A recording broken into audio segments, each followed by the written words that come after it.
It is the Flow Friday Night Sports Show, and time now to have a look at what's been going on in Sunraysia Netball. The Ouyen United Kangas had the bye last weekend, so I'm sure they managed to put their feet up and enjoy a weekend off, but other matches were played. Let's have a look at those now with the head Kanga, Caitline Vine. How are you? Hello, well rested and ready to go. Refreshed. I'm sure you girls, no doubt, would have had a massive training session last Saturday. Would have put your feet up and gone to bed nice and early just to get ready for the big game this week. That's pretty much how last weekend went, right? Absolutely, nothing but pure preparation for the week. There was no relaxing, no socialising, just purely focusing on netball, of course. Absolutely. I heard a bit of carb loading going on Saturday. Definitely a few carb loads.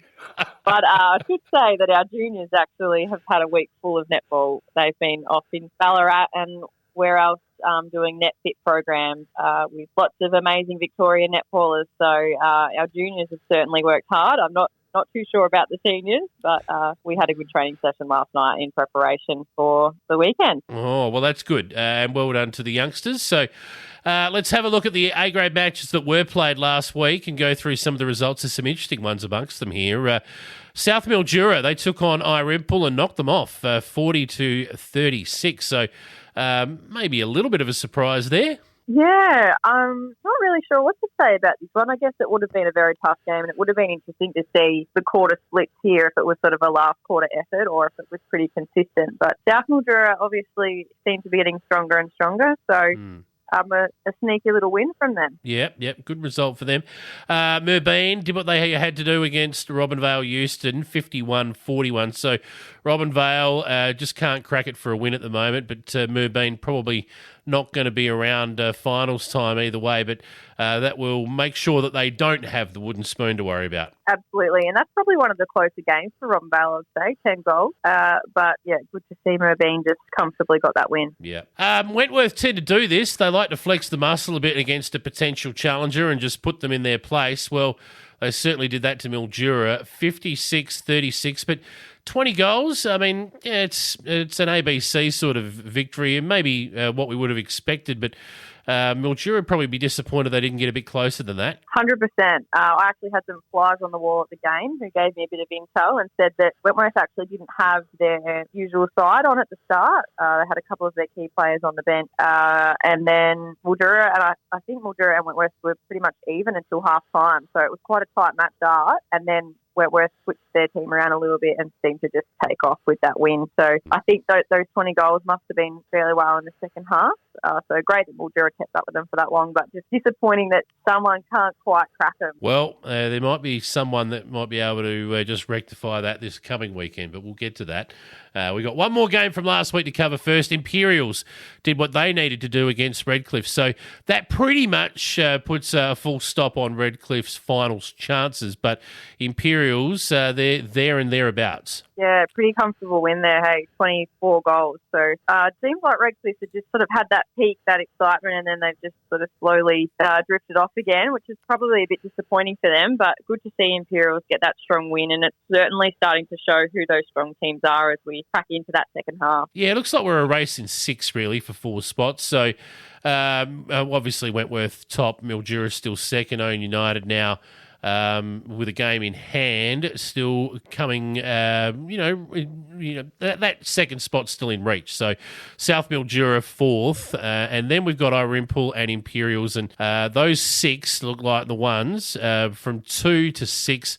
That order could change around a fair bit in between now and the end of the year. Absolutely. Realistically, it's still quite tight, and it's definitely anyone's game. Yeah. Redcliffs won't make it, nor will Merbeen. Robinvale Euston haven't got a point on the board yet, but I reckon they might at some stage before the end of the year. They're close enough, only losing by 10 last week. So you're going to have to be on your mettle when you play them, or they'll pinch one from you. Absolutely. It's always been the case. You let your guard down with anyone and they'll run away with it through. So definitely no easy wins coming up this second half of the season, but lots and lots of tough games ahead, that's for sure. All right, let's get to it. Round 11, big game. Ouyen United taking on Wentworth. You'll be on the road against Wentworth in their natural habitat.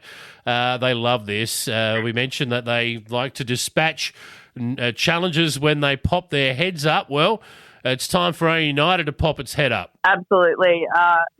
Not going to lie, you get the nerves in the belly just thinking about the weekend ahead, but really excited. I think Ouyen, our A-grade team, has just been chipping away and getting stronger and stronger. We've sort of finally solidified a bit of a team and got some really nice combinations happening. So I know the first round we played Wentworth, we were, first round, super unfit, understaffed, and just had a crack. And we didn't do too bad against them. So, I'm confident that we can have a really good crack, and I would love to beat them, and we'll hopefully do that. And I know Wentworth, their A-grade are 9 zip, so they've won every game, and their senior footballers also haven't lost a game. So it'd be nice to just bring them down a peg a little bit. Well, yes, the Flow Man talked about the football with Andrew Willsmore, and they give themselves every chance this week as well. So giving you girls every chance this week against Wentworth. You've got some experienced premiership players for both sides running around on the court here. So there should be a beauty, I reckon. Absolutely. Really looking forward to it. Yeah. Imperials and South Mildura. So here's a chance for South to really solidify their spot in the 4. Lose this, and then it's anyone's business from 4 till 6. But Imperials, they would be sniffing out an opportunity to play some finals netball as well. Absolutely. This will be a really good tussle. I think, as we've talked about, South Mildura, I think, just slowly on the rise up, and they've had a team changes. So if they keep people in like Demi Tom, they'll certainly just keep getting better and better. And I think they might actually, I'm going to say South might win this week. Yeah, okay. The other two appear fairly well ABC. You'd think Mildura will travel to Kenny Park and get the points over Moorbeen. 100%. They will do that quite easily, I would think. Yep. And Irempool the same, except this time Robinvale Euston come to them. So you'd think they'll beat the bottom side there. Yeah, absolutely. I think Irempool will have a really crack game there, and hopefully Robinvale can still put on 4 quarters. But yeah, I don't think they'll quite get there. All right. That is round 11 of matches. It's all about Wentworth Ouyen United. We can't wait to see the scores come through. And go Kangas. Good luck to you, Caitline, and to your crew. Look forward to catching up with you next week to find out how it all goes. Thanks so much. Go Kangas.